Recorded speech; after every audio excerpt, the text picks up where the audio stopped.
মুন্সিগঞ্জে লঘুচাপের প্রভাবে দিনভর হালকা বৃষ্টি। বিস্তারিত দেখুন স্টাফ রিপোর্টার কাদির খানের তথ্য ও ভিডিও চিত্রে।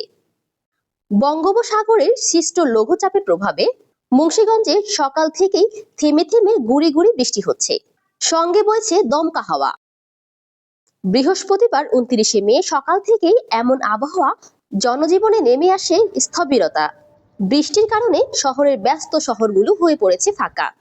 প্রয়োজন ছাড়া কেউ ঘর থেকে বের হচ্ছে না।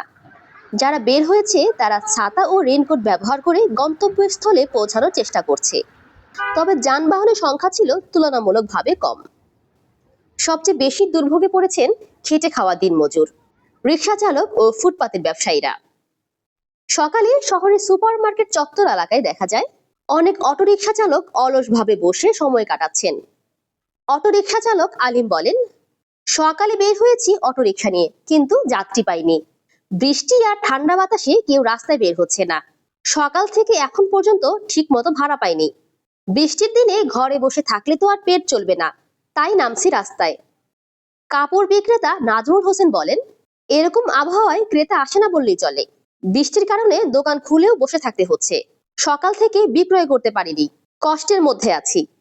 চা বিক্রেতা মানিক হোসেন বলেন, সকাল থেকে বৃষ্টি হচ্ছে, দোকানে কেনা বেচা খুবই কম, তবুও দোকান খুলে বসে আছি যদি কিছু বেচা যায়। এদিকে শহরের নিজ এলাকাগুলোতে কোথাও কোথাও পানি জমে গেছে।